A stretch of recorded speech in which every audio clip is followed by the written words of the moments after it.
हाय students, आज आपण structure and function of ribosomes हा पार्ट बघणार आहोत. म्हणजे रायबोझोमचं स्ट्रक्चर आणि त्याचं फंक्शन हे बघणार आहोत. त्यासाठी अगोदर स्ट्रक्चर, नंतर डायग्राम आणि त्याचं असलेलं फंक्शन हे बघूया. रायबोझोम त्याचं फर्स्ट आपण इंट्रोडक्शन डिस्कस करूया. Ribosomes are small cellular particle which site of protein synthesis. म्हणजे काय रायबोझोमचे पार्टिकल्स आहेत तर ते स्मॉल सेल्युलर पार्टिकल्स आहे which is the site of protein synthesis. म्हणजे त्या पार्टिकल्सद्वारे प्रोटीन सिंथेसिस प्रोसेसला सुरुवात होते. म्हणजे बघा की जे काय रायबोझोमचं जे काही महत्त्वाचं फंक्शन असणार आहे तर त्याचं फंक्शन असेल तर which is the important role in protein synthesis. कारण की जे काही पर्सेंटेज आहे की जे काही स्मॉल पार्टिकल्स आहेत तर त्याद्वारे प्रोटीन सिंथेसिस प्रोसेसला सुरुवात होते. त्यानंतर next, they contain 40 to 60% RNA and several kinds of the protein. म्हणजे रायबोझोममध्ये 40 ते 60% RNA त्याचप्रमाणे वेगवेगळ्या प्रकारचे प्रोटीन हे आढळून येतात. The position of ribosome change with stage of cell. म्हणजे थोडक्यात जे काही रायबोझोमची जी काही पोझिशन आहे तर ती थोडक्यात कॉन्स्टंट नाही आहे. ती काही प्रत्येक स्टेजच्या म्हणजे सेलच्या स्टेजनुसार चेंज होत राहते. सपोज मायटोसिस जी काही प्रोफेज आहे तर त्यामध्ये रायबोझोमची पोझिशन ही वेगळी असेल तर मेटाफेजमध्ये पण वेगवेगळी असेल. म्हणजे जी काही रायबोझोमची पोझिशन आहे तर ती त्या स्टेजनुसार चेंज होत राहते. म्हणजे थोडक्यात इन शॉर्ट की जी काही रायबोझोमची पोझिशन आहे तर ती कॉन्स्टंट नाही तर ती सेलच्या स्टेजनुसार चेंज होत राहते किंवा बदलत राहते. Ribosomes are spherical in shape और राउंडेड पार्टिकल. म्हणजे जो काय रायबोझोमचा शेप आहे तर तो स्पेरिकल, त्याचप्रमाणे राउंडेड पार्टिकल म्हणजे जो काही शेप आहे रायबोझोमचा तो स्पेरिकल इन शेप किंवा rounded particle made up of ribonucleoprotein. म्हणजे काय रायबोझोमचे पार्टिकल्स आहे तर ते रायबोन्यूक्लिओप्रोटीन पासून बनलेले आहे. म्हणजे ribosomes are made up of ribonucleoprotein. म्हणजे जे काही रायबोझोम्स आहे तर ते एकदम त्याचे पार्टिकल्स एकदम स्मॉल आहे. त्याचप्रमाणे ते प्रोटीन सिंथेसिससाठी महत्त्वाचे आहेत. त्यानंतर रायबोझोम्समध्ये 40 ते 60% RNA आणि वेगवेगळ्या प्रकारचे प्रोटीन हे आढळून येतात.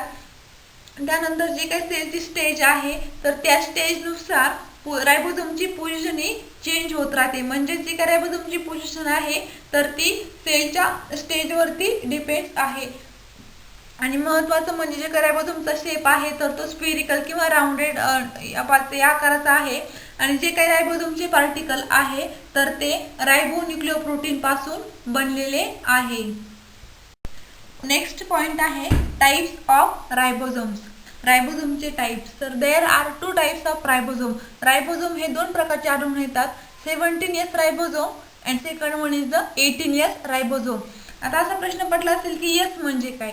बघा त्याच्यामध्ये फर्स्ट आपण म्हटलं की 17S आणि 18S. तर यस मीन्स जी काही साईज त्याचप्रमाणे वेट ऑफ रायबोझोम्स. म्हणजे जी काही मॉलिक्यूल रायबोझोम मॉलिक्यूलची काही साईज आहे किंवा जी काही वेट आहे तर ते एक्सप्रेस करण्यासाठी जे युनिट वापरले जाते तर त्याला म्हटलं जातं सेडिमेंटेशन रेट किंवा सेडिमेंटेशन कोइफिशियंट. म्हणजे सपोज आपण 1 किलोग्रॅम किंवा सेंटीमीटर जी काही युनिट आहे तर जी काही रायबोझोमची मॉलिक्यूल आहे तर त्याची साईज किंवा वेट एक्सप्रेस करण्यासाठी जे युनिट वापरले जाते तर त्याला म्हटलं जातं सेडिमेंटेशन. म्हणजेच आपण इन शॉर्ट कॅपिटल एस पण लिहू शकतो. तर बघा 17S. The 17S ribosomes are comparatively smaller in size and they have 17S sedimentation coefficient. जे काही 17S रायबोझोम्स आहे तर ते एकदम साईजनी स्मॉल आहेत. त्याचप्रमाणे जो काही कोइफिशियंट सेडिमेंटेशन कोइफिशियंट आहे तर त्याचा आहे 17S. म्हणजे दे हॅव 17S सेडिमेंटेशन कोइफिशियंट. त्यानंतर they occur in prokaryotic cell such as blue green algae and bacteria cell. जे काही 17S रायबोझोम्स आहेत तर ते प्रोकॅरियोटिक सेलमध्ये आढळून येतात. म्हणजेच ब्लू ग्रीन अल्गी म्हणजेच BGA अँड बॅक्टेरिया सेलमध्ये ते आढळून येतात. आता हा झाला 17S रायबोझोम्स. आता second one is the 18S ribosome. This ribosome have large. म्हणजे बघा आपण जर 17S आणि 18S जर कंपॅरिझन केलं तर जे काही 18S रायबोझोम्स आहे तर they have large and sedimentation coefficient of 18S. 17S sedimentation coefficient होता 17S अँड 18S चा सेडिमेंटेशन कोइफिशियंट तो आहे 18S. त्यानंतर they offers in eukaryotic cell of plants and animal, म्हणजे जो काही 18S रायबोझोम्स आहे तर ते फक्त युकॅरियोटिक सेलमध्येच आढळून येतात. त्याच्यामध्ये for example plants and animals. रायबोझोमचे दोन टाईप्स आहेत, 17S ribosome and 18S ribosome. S means जे काही साईज किंवा जे काही वेट आहे रायबोझोम मॉलिक्युलचं ते एक्सप्रेस करण्यासाठी युनिट वापरलं जातं, तर त्याला म्हटलं जातं एस म्हणजे सेडिमेंटेशन. तर लक्षात आलं असेल की रायबोझोमचे महत्त्वाचे दोन टाईप्स आहेत, 17S रायबोझोम आणि 18S रायबोझोम. तर जे काही 17S रायबोझोम आहे तर ते फक्त प्रोकॅरियोटिक सेल्समध्ये आढळून येतात आणि 18S ribosomes this occurs in eukaryotic cell such as the plants and animal.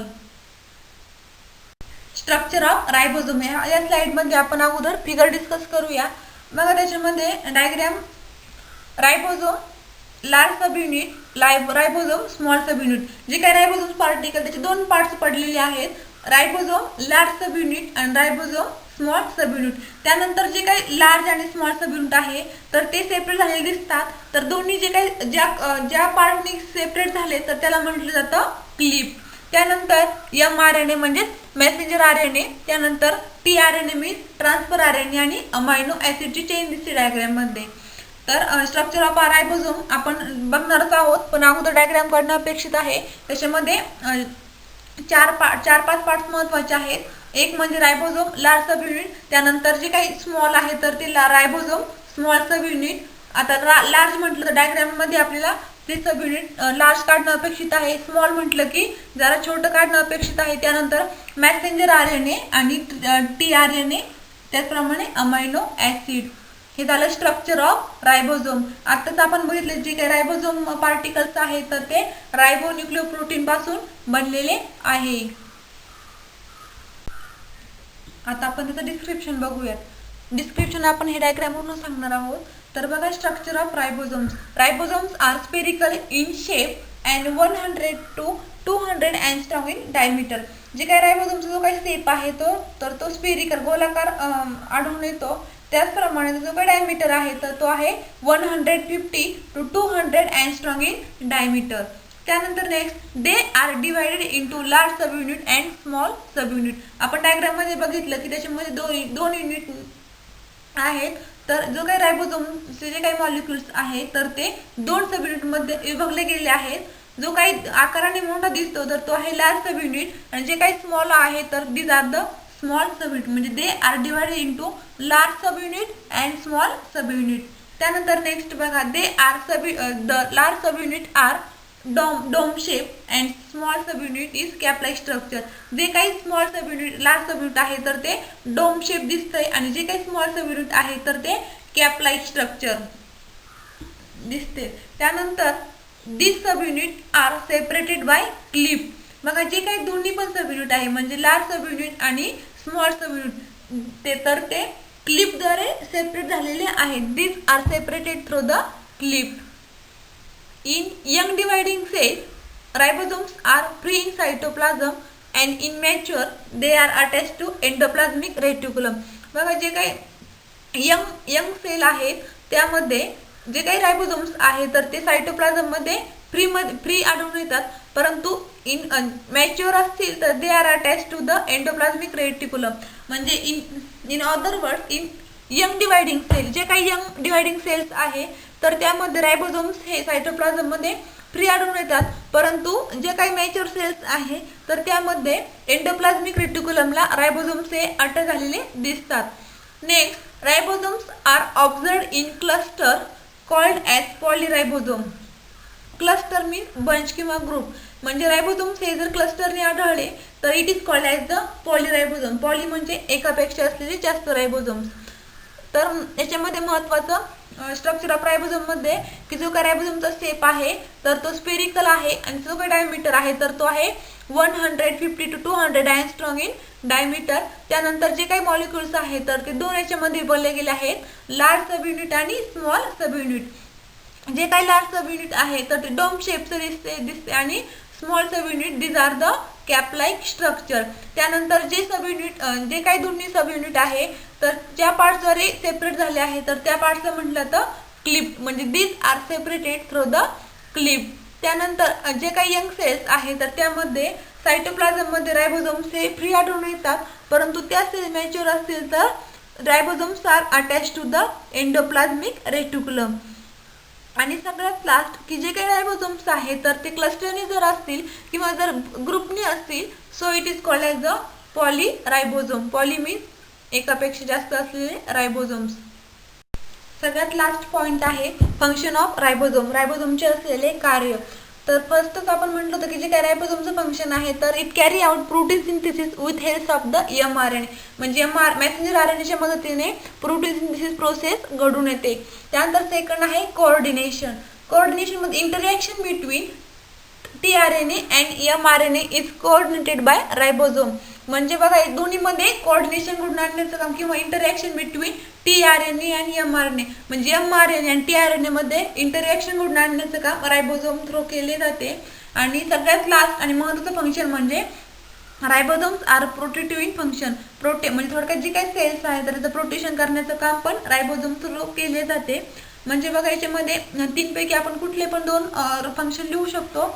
एक म्हणजे पहिलं फंक्शन की त्याद्वारे protein synthesis process carry out होते, परंतु त्यासाठी मेसेंजर RNA च्या मदतीने protein synthesis process carry out होते. त्यानंतर second one is the mRNA आणि tRNA मध्ये इंटरॅक्शन घडून आणण्याचं काम पण रायबोझोम थ्रू द्वारे केले जाते. आणि 3 नंबरचं जी काही सेल आहे तर त्याचं प्रोटेक्शन करण्याचं काम पण रायबोझोम या सेल ऑर्गनद्वारे केले जाते. म्हणजे तीनही फंक्शन एकदम महत्त्वाचे आहे. आपण बघितलं स्ट्रक्चरमध्ये जे काही रायबोझोम पार्टिकल आहे तर ते रायबोन्यूक्लियोप्रोटीन पासून बनलेले आहे. त्यानंतर एक स्लाइड होती की टाइप्स ऑफ रायबोझोम. रायबोझोमचे 2 टाइप्स आहेत, 17S रायबोझोम आणि 18S. एस मीन्स सेडिमेंटेशन म्हणजे जे काही रायबोझोम मॉलिक्युलचं जे काही युनिट आहे तर ते आहे एस मीन्स सेडिमेंटेशन. त्यानंतर स्ट्रक्चरमध्ये आपण बघितलं डायग्राममध्ये की त्याच्यामध्ये large sub unit, small sub unit, त्याचप्रमाणे क्लिप, मेसेंजर RNA, tRNA. जे काही स्मॉल सब युनिट आणि लार्ज सब युनिट आहे तर ते क्लिपद्वारे सेपरेट झालेले आहे. त्यानंतर त्याच्यामध्ये जे काही यंग सेल्समध्ये जे काही सेल्स असतील, जे काही रायबोझोम्स असतील तर ते सायटोप्लाझममध्ये फ्री आढळून येतात, परंतु त्या सेल जर मॅच्युअर असतील तर जे काही रायबोझोम्स आहेत तर ते एंडोप्लाझमिक रेटिक्युलमला अटॅच झालेले असतात. त्यानंतर जे काही रायबोझोम्स आहेत तर ते ग्रुपने जर आढळले किंवा क्लस्टर जर आढळले तर त्याला म्हटलं जातं पॉली रायबोझोम. आणि त्याचे 3 महत्त्वाचे फंक्शन, एक म्हणजे प्रोटीन सिंथेसिस, त्यानंतर second one is the tRNA आणि mRNA मध्ये इंटरॅक्शन घडून आणण्याचं काम, आणि सगळ्यात लास्ट आणि महत्त्वाचं फंक्शन म्हणजे जी काही सेल आहे, प्लांट सेल असेल किंवा ॲनिमल सेल आहे तर त्या पूर्ण सेलचं प्रोटेक्शन करण्याचं काम पण रायबोझोम्स या सेल ऑर्गनद्वारे केले जाते. थँक्यू.